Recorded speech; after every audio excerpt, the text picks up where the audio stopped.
poder entender toda la introducción de los antimicrobianos para poder hacer una prescripción correcta. Entonces, por ello vamos a hablar de los antimicrobianos como introducción. Hay que saber qué condiciones debe reunir un antimicrobiano para poder ejercer su efecto con mayor eficacia y menos toxicidad. Los principios de la terapia antimicrobiana para la elección de un buen antimicrobiano, la clasificación, la prescripción a través del triángulo de Davis, que vamos a conocerlo ahora, los factores determinantes de una dosificación racional. Esto es importante. Nos vamos a basar en antimicrobianos concentración dependiente y antimicrobianos tiempo dependiente. Vamos a ver el tratamiento asociado de los antimicrobianos, la resistencia y la profilaxis antimicrobiana. Voy a tratar de hablarles lo más sencillo posible. Dentro de la definición, antimicrobiano es una sustancia, un fármaco capaz de actuar sobre microorganismos y puede hacer dos cosas sobre estos microorganismos: inhibir su crecimiento o destruirlos. Será bacteriostático o será bactericida. La mayor parte de las veces puede utilizarse por vía sistémica oral, sistémica endovenosa, pero también se puede usar por vía tópica. Las condiciones que debe reunir un antimicrobiano ideal es: 1. Toxicidad selectiva. De preferencia debe actuar sobre una estructura que tengan las bacterias y no tengan nuestras células humanas o eucariotas, ¿verdad? Sí. 2. Especificidad. Tiene que unirse a un sitio receptor, tal cual lo hace cualquier fármaco. Potencia biológica, es decir, menor concentración para ejercer el efecto. Y en relación a la hipersensibilidad, no debe producir alergia. Bien. Dentro de los principios, los antimicrobianos tienen toxicidad selectiva. Esa toxicidad selectiva puede ser absoluta, como los betalactámicos. ¿Dónde actúan los betalactámicos? En la pared celular. Nosotros tenemos pared celular. No hay manera de que pueda actuar sobre nuestras células. Por tanto, tiene una toxicidad absoluta. Estos son los fármacos que vamos a utilizar, por ejemplo, para mujeres embarazadas, por la seguridad que tienen de no poder actuar sobre las células humanas del producto. Sin embargo, como han visto ustedes, son clase B, ¿verdad? En relación a la mujer embarazada, no hay ningún antimicrobiano clase A. Hay otros antimicrobianos que tienen una toxicidad relativa, como cuáles, a ver, que ustedes conozcan: tetraciclinas, que van a dañar el esmalte del producto, se van a unir a través del calcio a los huesos del producto, en realidad, porque son embriotóxicos, o los aminoglucósidos.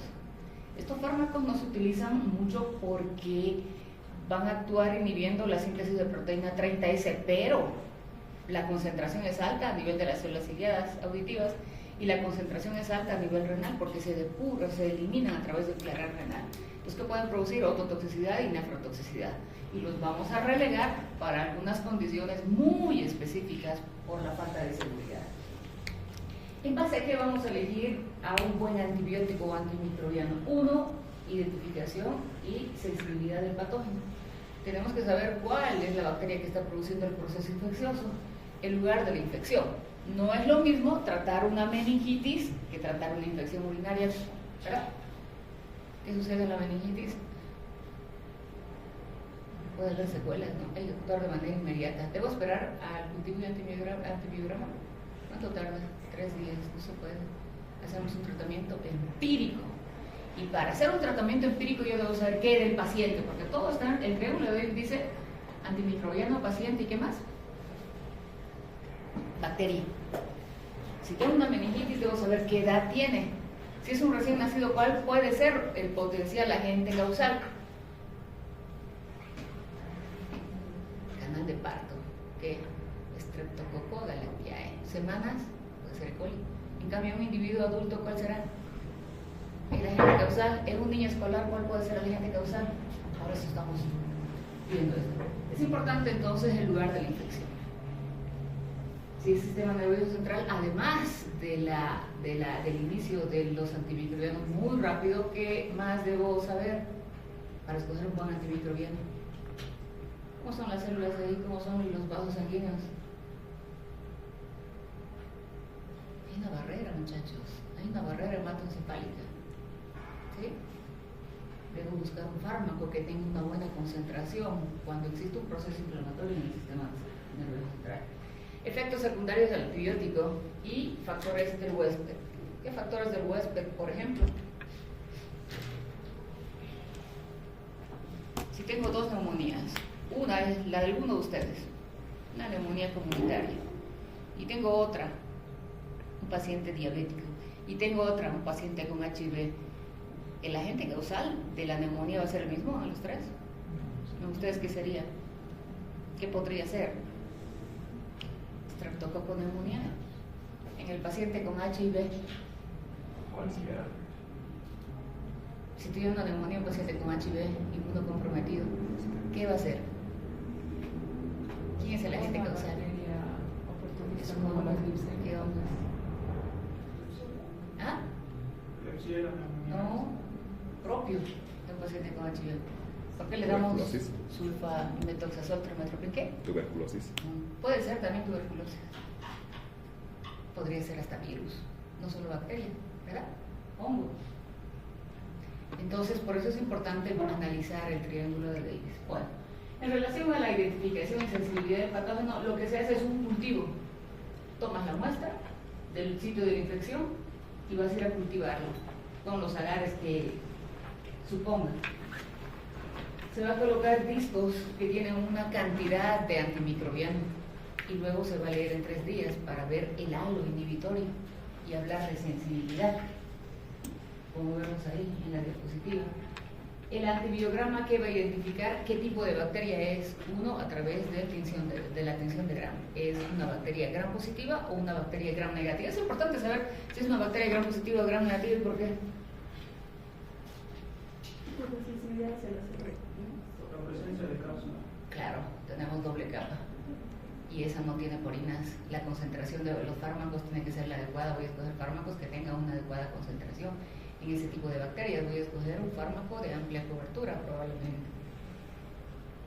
¿Qué más? Entonces hacemos una tinción de Gram, hacemos pruebas inmunológicas, generalmente antigénicas. Vamos a ver la sensibilidad a la antimicrobiana y actualmente hacemos determinación genética, reacción en cadena de la polimerasa. Exactamente ya podemos decir cuál es el agente antibacteriano. Y si no puede esperar por la localización del proceso infeccioso, pues lo que se hace es que terapia antimicrobiana empírica, de acuerdo a la localización, a la edad del paciente, los probables antimicrobianos que puedan tener esa cobertura, gram positivos o gram negativos, y si es, por ejemplo, cavidad abdominal, gram negativos más anaerobios, ¿sí? Antes de que salga. Otra definición importante es la concentración inhibitoria mínima y la concentración bactericida mínima. Entonces pones el inóculo en estos cultivos que tienen una cantidad determinada logarítmicamente de antimicrobiano. Pones el inóculo y lo lees en 24 horas. Y tú ves ahí 1.84 es la última en la que hay crecimiento antimicrobiano. Y tenemos 1.32 como la concentración inhibitoria mínima. ¿Qué es la concentración inhibitoria mínima? La concentración menor del antimicrobiano, porque no estoy escogiendo un medio, 1/32, capaz de inhibir el crecimiento de la bacteria. Recuerden eso, muchachos, ¿ya? Porque vamos a hablar de fármacos concentración dependiente y tiempo dependiente. Y quiero que entiendan bien lo que es concentración inhibitoria mínima y concentración bactericida mínima. Concentración bactericida mínima, la menor concentración capaz de reducir la cantidad de las bacterias en un 99.9%. ¿Sí? ¿En cuánto tiempo se lee? Puede ser en más de 24 horas. En cambio, la concentración inhibitoria mínima se lee en 24 horas. Ya hemos hablado del lugar de la infección. Para tener éxito o eficacia, debemos saber la concentración que tiene ese tejido. Por ejemplo, ¿qué hacemos en una endoftalmitis? ¿Qué hacemos en una prostatitis? Son lugares donde hay una buena concentración de antimicrobiana. ¿Qué hacemos en una neumonía en ciertas localizaciones, lugares del pulmón que tienen poca concentración de oxígeno?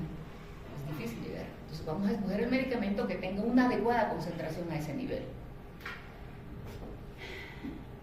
En relación a la penetración alterada, hay barreras naturales como en el sistema nervioso central.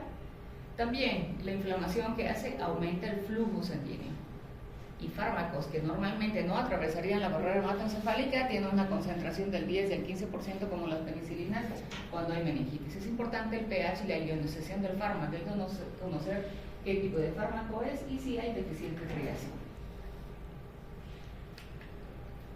Los efectos secundarios del antibiótico. Ya hemos visto que pueden ser selectivos, una selectividad absoluta y una selectividad relativa.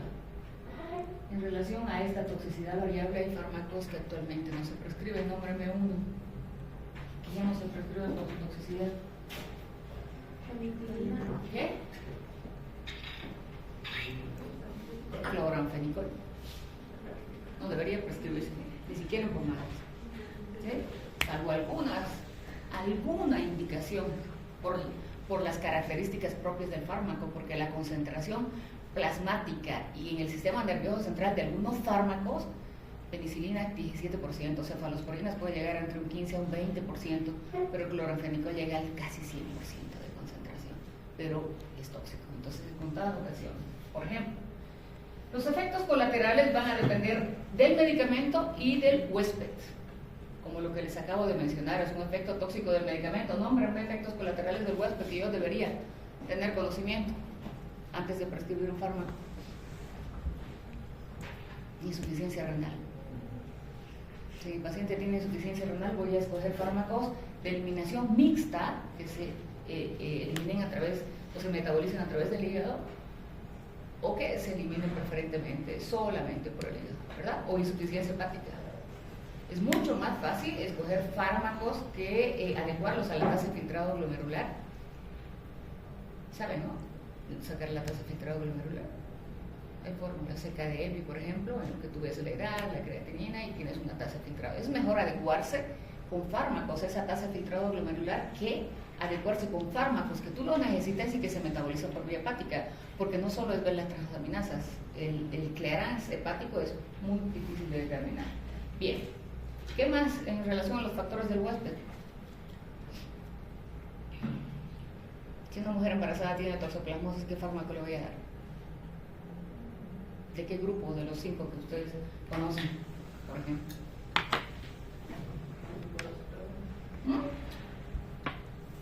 Paracetamol. Si tiene una infección urinaria, una mujer embarazada, ¿qué le van a dar? Que es la causa más frecuente de aborto.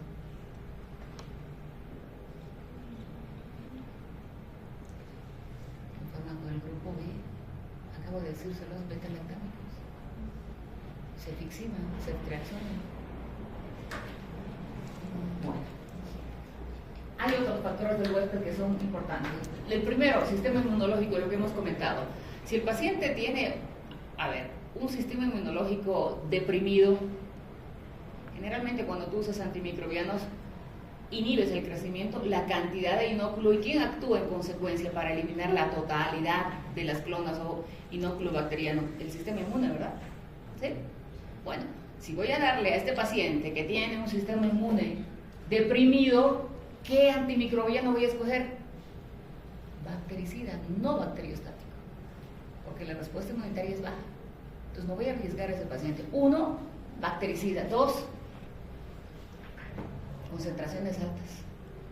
Y 3, actualmente la tendencia de los antimicrobianos es a utilizar menos días posible. Una infección urinaria la podemos tratar en 3 días nada más.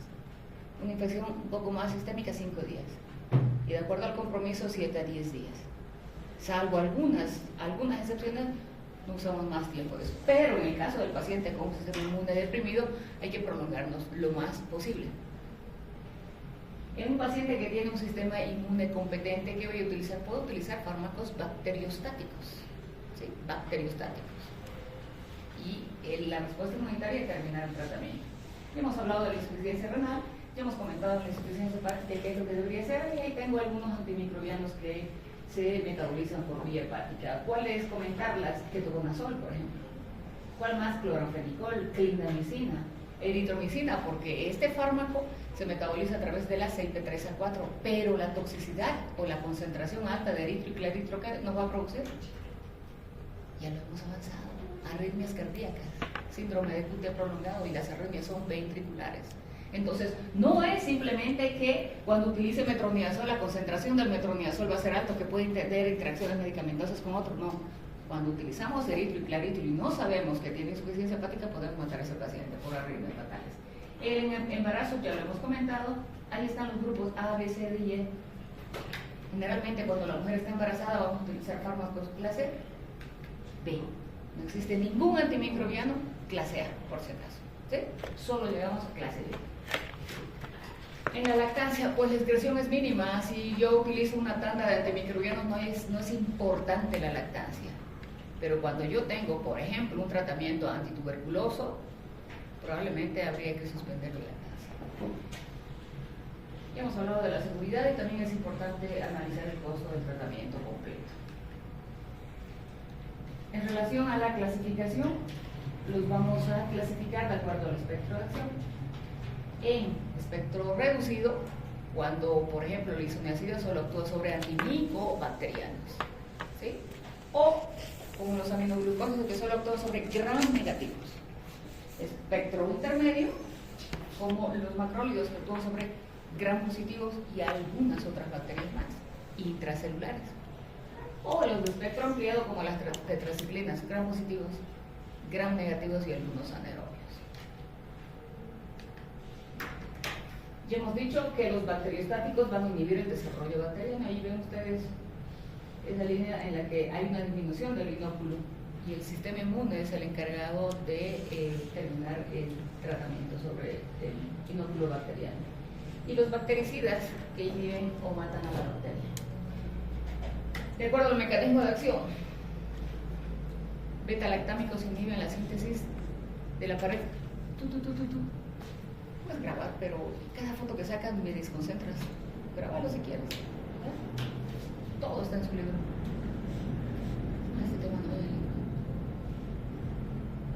Inhiben la pared celular los beta-lactámicos, monobactams y carbapenems. Inhiben la síntesis de proteínas. ¿Cuáles proteínas? 30S y 50S. Todos son bacteriostáticos excepto los 30S aminoglucósidos. ¿Sí? Todos son bacteriostáticos excepto los aminoglucósidos que tienen una acción bactericida sobre la inhibición de la síntesis de proteínas. ¿Qué más? Los que inhiben la síntesis de ácido fólico, sulfamethoxazol, trimethoprim, y los que actúan sobre la membrana plasmática como la polimixina sulfonística. De acuerdo al origen, pueden ser naturales como la penicilina, pueden ser semisintéticos cuando a esta penicilina le añaden grupos amida y se convierten en aminopenicilinas, y netamente sintéticos como el sulfamethoxazol o todas las sulfas en general. Este es el triángulo de Davis, que más o menos ya lo hemos empezado a analizar. Si ustedes ven, estudia perfectamente la interrelación que tiene el paciente con la bacteria. ¿Qué debo saber de la bacteria? ¿Qué tipo de infección va a producir? Si es una bacteria que al exponerse induce resistencia, utilizaré 2 antimicrobianos. ¿Sí? ¿Qué más? ¿Qué más debo saber del paciente? Lo más importante, la respuesta inmune, para saber si escojo antimicrobianos, bacteriostáticos o bactericidas. ¿Qué más de la bacteria?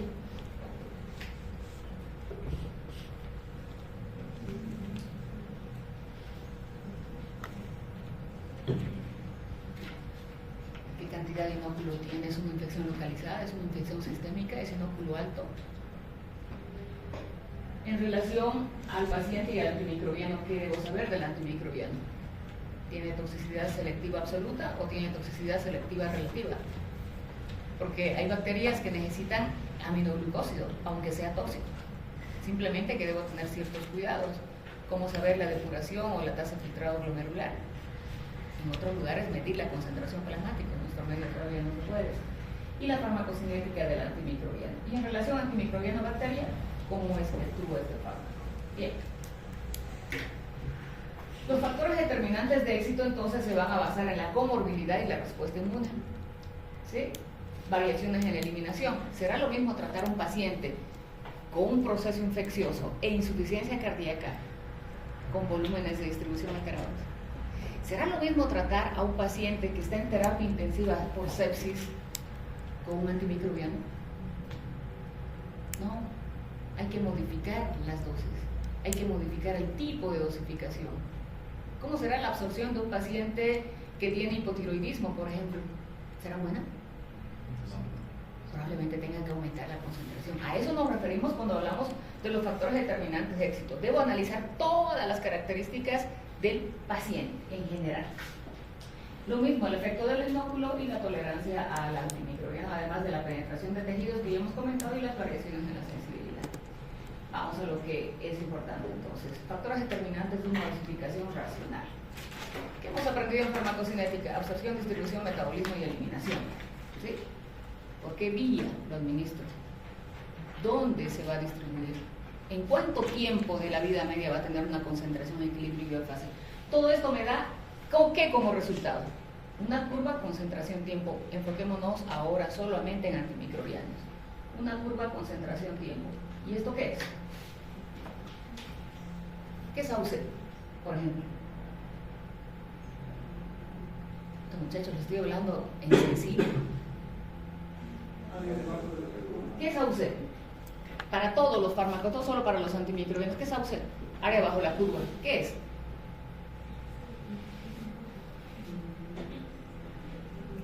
¿Qué es PIC? ¿Qué es vida media? Y ya dieron examen. Eso es farmacocinética.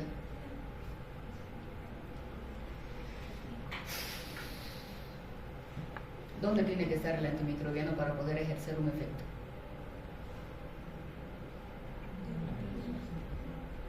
¿Qué es determinante? Pinten el área bajo la curva, píntenlo sombradito. ¿Qué significa eso? Es el tiempo que yo expongo a este paciente a cualquier fármaco en relación a ¿qué? Al tiempo. Píntenlo. En ese momento adquiere una concentración lo más alta posible, eso se llama PIC o Cmax. ¿Sí? Durante un tiempo está en las concentraciones que yo necesito para que este antimicrobiano pueda actuar. ¿Me entienden, por favor? ¿Sí? Vida media. ¿En relación a qué? A C y M. Vámonos a los antimicrobianos. A C y M o concentración inhibitoria mínima. ¿Sí me entienden? Bien. Cuando hablamos de parámetros farmacodinámicos, esto es farmacocinética, concentración versus tiempo. ¿Por qué les estoy hablando? Porque voy a hablar de antimicrobianos que necesitan estar en el PIC, o sea, max. Y porque voy a hablar de antimicrobianos que tienen que estar en ¿qué? Es más importante no darles concentraciones altas, sino el intervalo de dosificación. Tienen que estar 60% del tiempo en relación al área bajo la curva, la concentración ideal. Cuando hablamos de farmacodinámica vemos la sensibilidad, o sea, el inóculo bacteriano con sensibilidad in vitro en relación a los parámetros que acabamos de entender, farmacocinéticos. ¿Qué es importante aquí?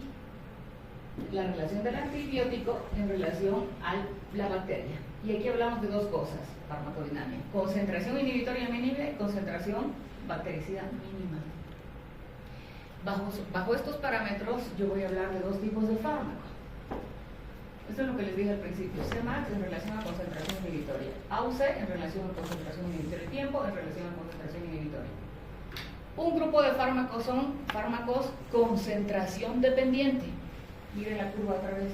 Miren la curva otra vez. Este grupo de fármacos, ¿qué tendrían que tener? La concentración más alta posible. PIC. Ahora me voy, para que me puedan entender, me voy a los fármacos. Dos grupos de fármacos, en realidad son tres, pero voy a hablar de los más importantes: aminoglucósidos, quinolonas. Les pregunto, si yo veo que son concentración dependiente, ¿será lo mismo darle 500 miligramos de levofloxacina que darle 750 miligramos de levofloxacina? ¿Qué escogeríamos para estos fármacos concentración dependiente? ¿Será lo mismo darle, voy a escoger un fármaco, gentamicina, que ya no se usa, 80 miligramos, una ampolla cada 8 horas, o le doy 160 cada 24 horas? 160 cada 24 horas. Porque ¿qué característica más tiene? Efecto post-antibiótico. Efecto post-antibiótico. ¿Qué significa el efecto post-antibiótico? ¿Ven el área bajo la curva? ¿Ven la concentración inhibitoria? ¿Ven ese espacio blanco que ha salido de la sombra de Auce? Aunque la concentración del fármaco esté por debajo de lo mínimo requerido, estos fármacos que tienen efecto post-antibiótico siguen matando a las bacterias durante, dependiendo del fármaco, 2 a 6 horas más. ¿Sí me entienden? ¿Sí me entienden? Está fuera de la sombra, pero ahí, si sacamos una muestrita y lo ponemos en un tubito, sigue matando a la bacteria, sigue ejerciendo un efecto. Entonces, basados en estos principios, tenemos fármacos que son concentración dependiente. Llegar al pic lo más alto posible. Si es ciprofloxacina, no le voy a dar 250 cada 12 horas, le voy a dar 500 cada 12 horas. Debo llegar al pic para tener éxito.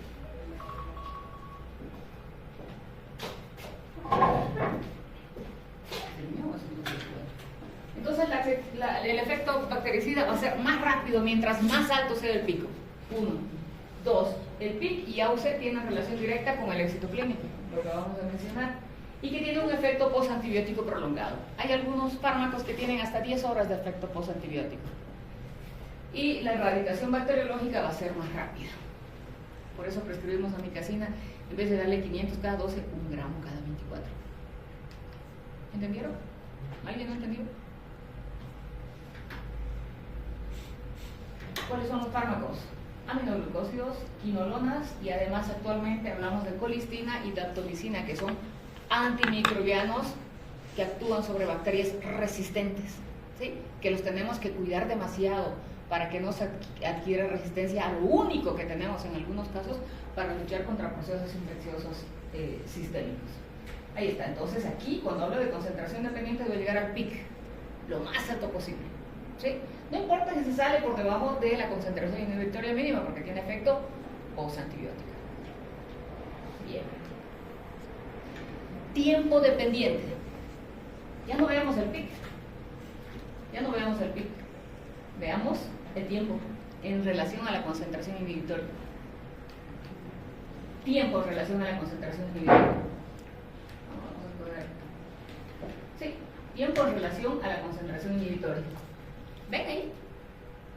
El tiempo que el antimicrobiano debe estar por encima de la concentración inhibitoria debe ser aproximadamente el 50 al 60%. O sea que ahí no le voy a producir más beneficio a mi paciente si utilizo, por ejemplo, un antimicrobiano beta-lactámico, ceftriaxona, en vez de 1 gramo, 2 gramos o 3 gramos por día. Sino que si se necesita prescribir cada 12 horas para mantener dentro del área bajo la curva, se lo voy a dar. ¿Me entienden? Que si el paciente, que si yo utilizo dicloxacilina por la vida media corta, se lo tengo que dar cada 6 horas necesariamente. O que en algunos casos podría administrarse este fármaco a través de un goteo continuo, ¿sí? No importa la concentración, no importa el tiempo que tengo en relación a la concentración inhibitoria mínima, por encima de la concentración inhibitoria mínima. Entonces, la actividad bacteriana máxima con una concentración de ICM oscila entre 4 hasta 64% o a veces más. Yo utilizo el mínimo, 4 veces la concentración inhibitoria mínima requerida. En cambio, si es aminoglucosa, voy a escoger 64 veces por encima de la concentración inhibitoria mínima. Las concentraciones mayores no aumentan la actividad bactericida y su eficacia está determinada por el tiempo que la concentración del fármaco se mantiene por encima de la concentración inhibitoria. ¿Sí me entienden? Espero que sí. Esto es indicado sobre todo para bacterias muy sensibles o inóculos bajos. Bien, entonces tenemos los objetivos farmacodinámicos de los antimicrobianos. Vamos a prescribir en relación farmacocinética, farmacodinamia. Y ya sabemos que hay grupos farmacológicos. ¿Cuáles son los concentración dependientes? ¿Cuáles son los tiempos dependientes? Cuando digo beta-lactámicos hablo de glucopéptidos también, ¿no es cierto? ¿Sí? ¿Qué más? ¿Qué más? Linezolid, clindamicina. Asociaciones de antimicrobianos. La terapia empírica, la terapia antimicrobiana asociada no se debe hacer, no se aconseja. Lo mejor es utilizar el fármaco adecuado para esa bacteria. Sin embargo, tenemos a veces tratamientos empíricos, en los cuales, por ejemplo, una infección intraabdominal, no sabemos si es una bacteria E. coli la que está produciendo o Bacteroides fragilis, que es una anaerobia. Entonces, en esos casos, mientras no tenga un cultivo o el cultivo sobre anaerobio sea muy dificultoso, voy a cubrir ¿qué? Ambos, gram negativos y anaerobios. O, por ejemplo, si mi paciente es un paciente con VIH y tiene una neumonía, ¿qué supongo que es? No supongo nada. Primero voy a suponer que es una neumocistosis. Neumocistosis, ¿sí? Es propio del paciente con HIV. Lo segundo, debo pensar que también puede ser tuberculosis. Lo tercero, puedo pensar que también van a ser hongos. Y si mi paciente con HIV tiene neutropenia, probablemente cubra su proceso infeccioso no solo con antimicrobianos, sino también con antimicóticos. ¿Sí? ¿Sí? Y en esos casos sí se necesita. Entonces, el tratamiento asociado va a aumentar el espectro, va a producir en algunos casos sinergia antimicrobiana. Es útil en paciente que tiene neutropenia, otro paciente que tiene neutropenia, trasplante de médula ósea. Ahí actúas con antivirales. Se puede utilizar para bacterias menos sensibles o tolerantes o con inóculo alto. Pacientes que tengan, como les he comentado, cambios en el volumen de distribución o infecciones en sitios de baja penetración. Hay que actuar generalmente con fármacos que actúan en diferentes sitios. Pero como por ejemplo síntesis proteica y parte celular. Ahora, ¿qué puede ocurrir? Vamos con dos fármacos. Beta-lactámicos, digamos que es una cefalosporina. ¿Cómo actúa? Inhibe la síntesis de la pared celular. ¿Ya?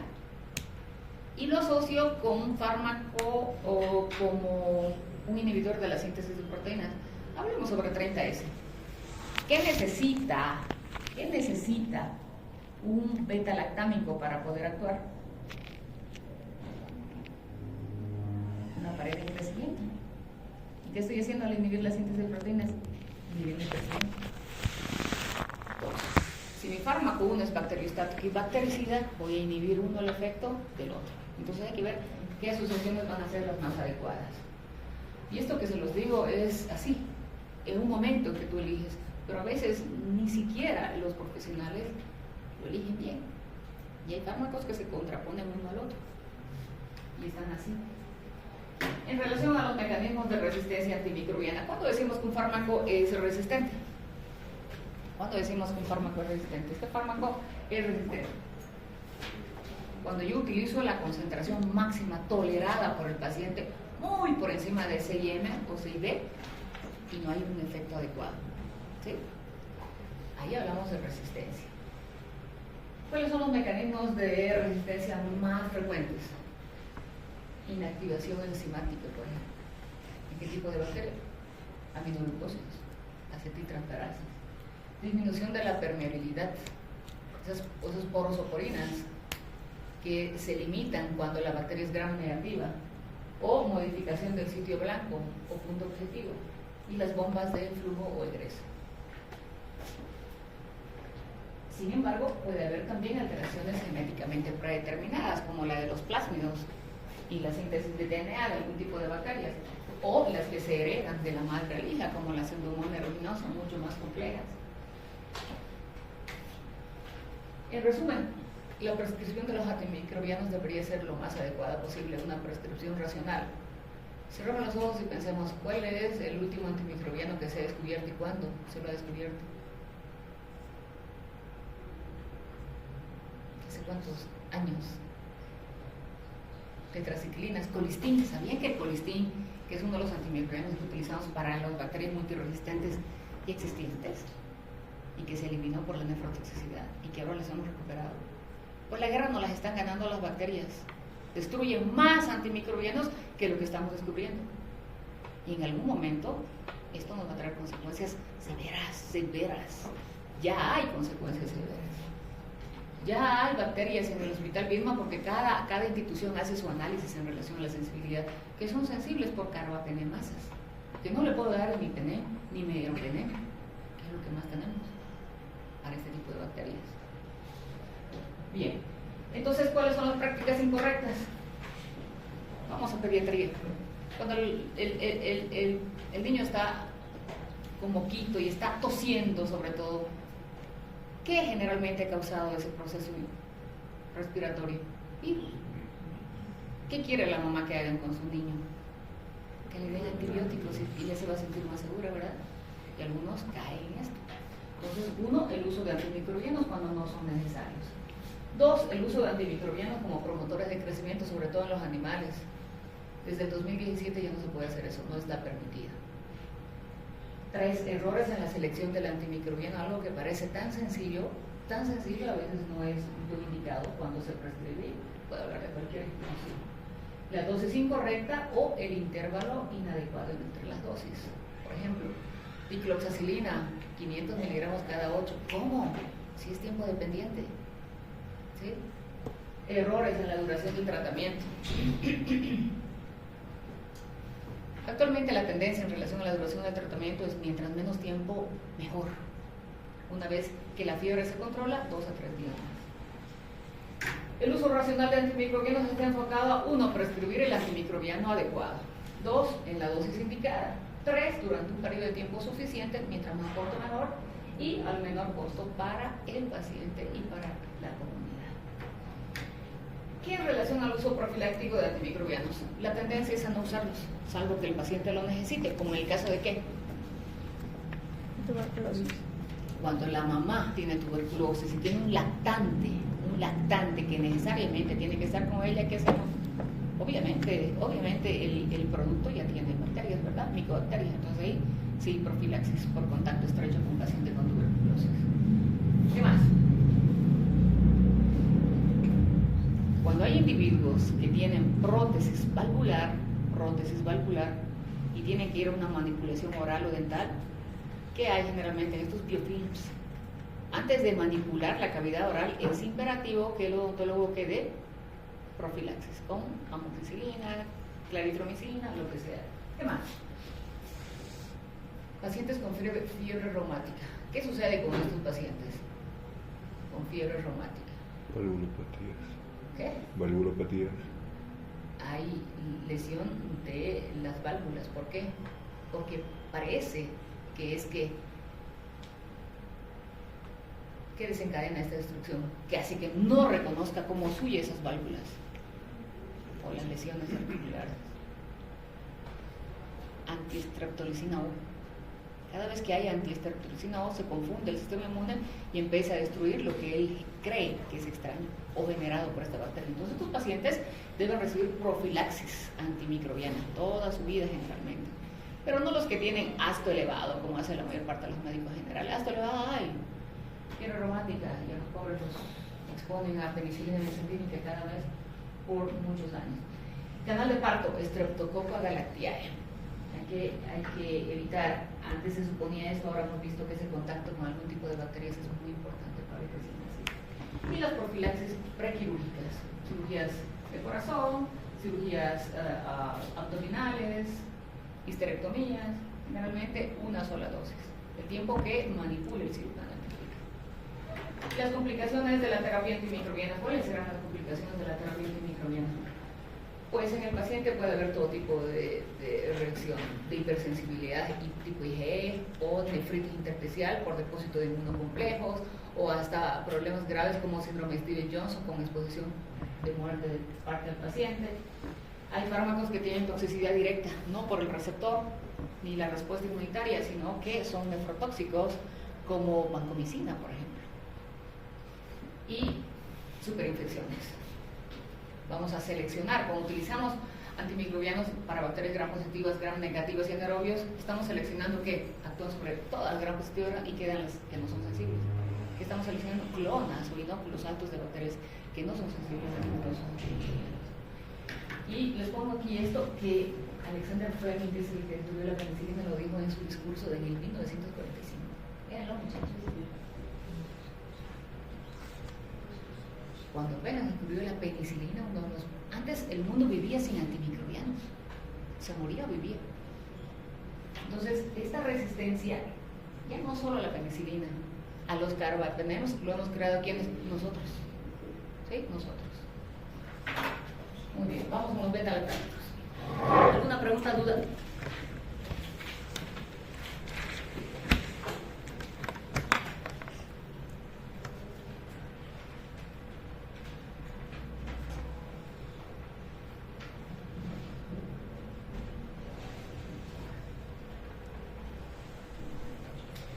Recordamos un poquito entonces las bases para un uso racional, criterios epidemiológicos. Generalmente cada hospital, cada ciudad tiene sus criterios de sensibilidad. Y cuando hay una neumonía comunitaria sabrá qué porcentaje tiene resistencia del estreptococo neumonía y en vez de darle amoxicilina pura le dará amoxicilina más ácido clavulánico. Hay criterios microbiológicos, criterios farmacocinéticos y farmacodinámicos que ya los hemos conocido, el tiempo de duración apropiada, el tipo de infección, la gravedad y las enfermedades de base del paciente. ¿Cómo hay que hacer los protocolos? Los protocolos tienen que ser consensuados, escalones terapéuticas, de escalar, por ejemplo. Si empezaste tu tratamiento empírico sobre esta infección abdominal, vamos a suponerlo, sobre esta endocarditis, con antimicrobianos de amplia cobertura, gram positivos, gram negativos, una vez que sale tu cultivo, ¿qué hay que hacer? Descontinuar los otros fármacos y quedarte con el que es sensible. Escalamiento. Estructura de esquemas de diagnóstico en base a la gravedad clínica inicial, conocimiento de la flora bacteriana, factores de resistencia local, esto es muy importante, antecedentes de uso previo de antibióticos, enfoque integral, a través de los tres aspectos del triángulo que ya hemos conocido, que es este, ¿verdad? Bien, vámonos de lleno en el tema. Beta-lactámicos, ¿por qué se llaman beta-lactámicos? ¿Cuáles son los beta-lactámicos? Penicilinas, cefalosporinas, carbapenems, glucopéptidos y inhibidores de la beta-lactamasa. ¿Sí? ¿Qué tienen en común todos? ¿Qué tienen en común? Eso es lo que tienen en común. Todos tienen la síntesis de la paracetamol. ¿Sí? ¿Qué más? Un anillo de beta-lactamasa. Sí, un anillo de beta-lactamasa. Bien, aquí están las penicilinas. ¿Qué tiene? Anillo beta-lactámico. ¿Qué otro anillo más? Tiazolidina y un grupo amino. En este caso, la penicilina tiene un solo grupo amino. ¿Qué le da a este grupo amino? Hoy hemos visto características farmacocinéticas y farmacodinámicas. ¿Ya? Cefalosporinas, ¿qué tienen? También un anillo beta-lactámico, un grupo tiazolidina, y en relación al grupo amino tiene 1 y 2. Por eso el espectro antimicrobiano de las cefalosporinas puede variar, de las gram positivas muy sensibles para gram positivos hasta las gram negativas, cuarta generación, o algunas características especiales como las de quinta generación. Entonces tiene un grupo amino de R1 y R2. ¿Por qué se llama monobactam alastronam? Porque no tiene el otro grupo que el beta-lactámico. Monobactam. ¿Sí? ¿Tenemos monobactam? Sí tenemos. Carbapenems. ¿Qué tienen los carbapenems? R1, R3. Estos son los que tienen la mayor resistencia a la inactivación por beta-lactamasas, que en nuestro medio ya se ha adquirido resistencia. Y finalmente, los inhibidores de la beta-lactamasa. ¿Cómo se ha escogido a un inhibidor de la beta-lactamasa para asociarlo, por ejemplo, con la amoxicilina? ¿En base a qué? En base a la estructura. En base a los parámetros farmacocinéticos. Yo voy a combinar a la amoxicilina con ácido clavulánico en relación a la estructura química y la vida media de duración. Bien, si vemos más en detalle, aquí vemos el anillo beta-lactámico. ¿Sí? Y además el tiazolidina para las penicilinas, que nos tiene que 6 aminopenilanas. Un R1 para la cefalosporina, ambos anillos, y R1 y R2, 7 aminocefalosporano. Perdón, 7 cefalosporano. Carbapenems, R1, R2 y R3, 2 anillos. Monobactam, solo beta-lactámico. Y los inhibidores de la beta-lactamasa. En este caso estoy mostrando el ácido clavulánico. Vamos. ¿Qué características tienen los beta-lactámicos? Son hidrofílicos. Por tanto, ¿por dónde van a ingresar en la célula bacteriana? Por los poros y porinas. ¿Esta es una bacteria gram positiva o gram negativa? ¿Por qué? En este caso es más dificultoso atravesar por los poros o porinas. Por eso las bacterias gram negativas tienen que resistencia. ¿Cuál es el sitio receptor? PBP, proteína fijadora de penicilina, que también sirve para las cefaloporinas. Vamos a entender, voy a hablar del mecanismo de acción porque es para todos en general. Dentro de la transpeptidación yo tengo N-acetilmurámico y N-acetilglucosamina y un pentapéptido, ¿ya? Aquí está el pentapéptido 1, 2, 3, 4, 5. PBP se une de manera irreversible, ¿sí? ¿Y qué hace? Sintetiza el péptido glutano. Imaginémonos que son ladrillos. Ladrillos viene un cemento y los une firmemente. ¿Qué aísla? La bacteria de nuestro entorno. ¿Qué somos nosotros? ISO. ¿Qué es la bacteria? ¿Ah? ¿Perdón? ¿Qué sucedería si se pone en contacto con un ISO?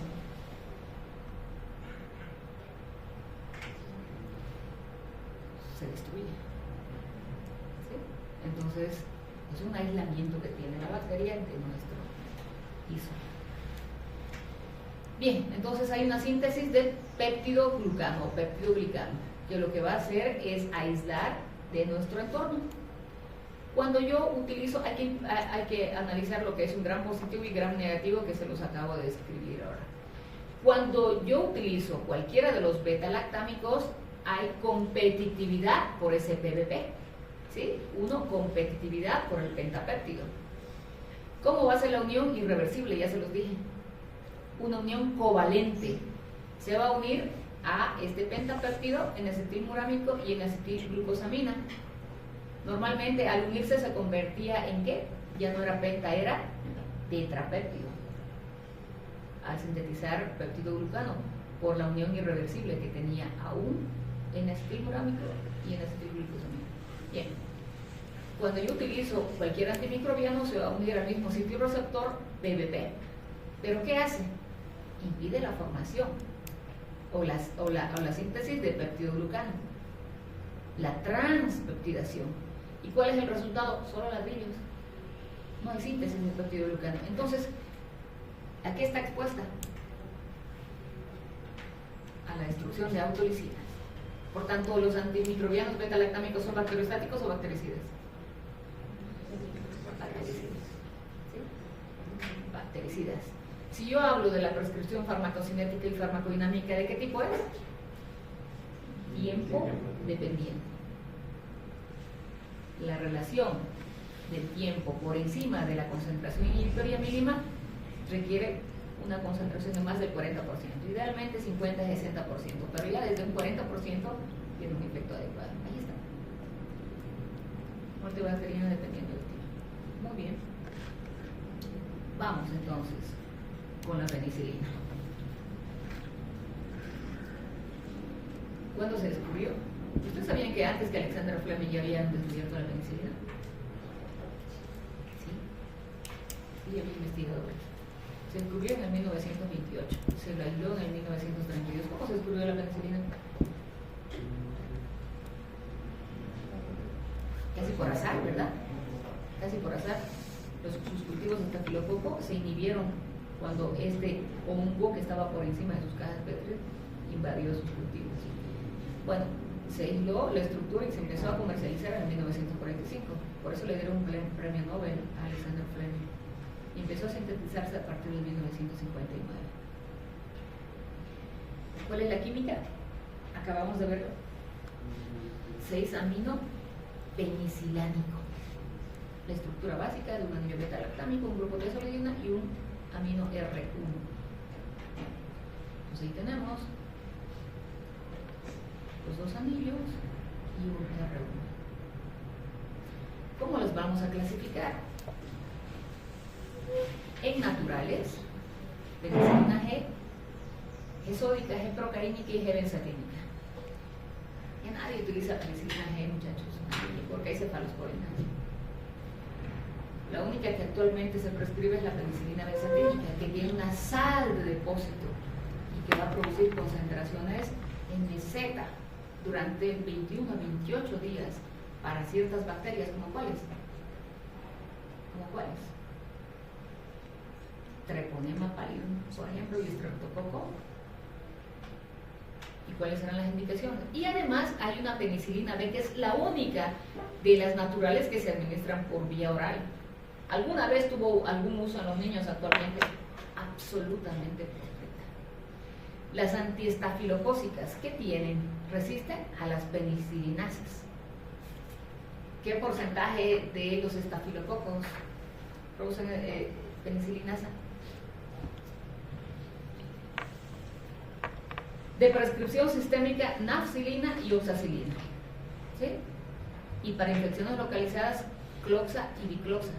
¿Cuál de las dos tenemos? Ninguna de las sistémicas, solo tenemos cloxa y bicloxa. ¿Sí? Vía oral y vía endovenosa. Entonces son las que vamos a utilizar. Cuando una bacteria es sensible a cualquiera de estas, utilizamos el denominativo de una penicilina antiestafilocócica que antes se comercializó y que actualmente no está en uso, meticilina. Como es tóxica, ha dejado de prescribirse, pero todo el grupo adquiere el denominativo de meticilino sensible para diferenciarlos de las meticilino resistentes. ¿Sí? Cuando yo tengo un estafilococo aureus meticilino resistente, no puedo usar ninguna de estas. ¿Cuál sería mi alternativa? Vancomicina. ¿Sí? Me voy a pedir que lean microbiología ya. Lean un poquito de microbiología, es importante. Las de amplio espectro han sido modificadas. Vean ustedes, las penicilinas naturales solo actuaban sobre gram positivas, nada más. ¿Sí? Estas tenían la especialidad de actuar sobre estafilococo porque resisten la inactivación por las penicilinasas. Y las de amplio espectro son las aminopenicilinas que actualmente se siguen usando, ampicilina y amoxicilina vía oral y endovenosa. ¿Por qué amplio espectro? Porque amplía el espectro a gram negativos y a algunos anaerobios, gram negativos. Y las antiseudomonas, ticarcilina, piperacilina, carbenicilina, aslocilina. La más utilizada, piperacilina. Entonces, esta es una clasificación de las penicilinas de acuerdo a los cambios. Aminopenicilina en el 1961, carboxilación a través de la carbenicilina y la tetraxilina en el 1967, la amidación de la meticilina oxacloxa en 1960, la acilación en 1975 de la aslomelo y piperacilina, que es la más utilizada, y la piroxilación y esterificación de la moxi y de la otrora bectampicilina. ¿Cuál era el mecanismo de acción? Inhibe la síntesis de la pared bacteriana. ¿Sí? ¿Cómo? Inhibe la transpeptidación, la síntesis de péptidos glucanos. ¿De qué manera hace una PBP? De manera covalente, por selectividad. Por tanto, son bactericidas. Recordar que antes induce la autólisis bacteriana, por eso son bactericidas. ¿Cuáles son los mecanismos de resistencia de las penicilinas? 1. Beta-lactamasa, antes penicilinasas, lo que más destruye la penicilina y la cefalosporina. Modificación del PBP o de la proteína fijadora, en este caso de penicilina. ¿Qué más? Acceso difícil para el sitio de unión con las PBP, como las gram negativas. Impermeabilidad de membrana, se llama esto. Y 4. Bomba de eflujo o bomba de egreso. ¿Cuál es el mecanismo de acción? Ya lo hemos descrito.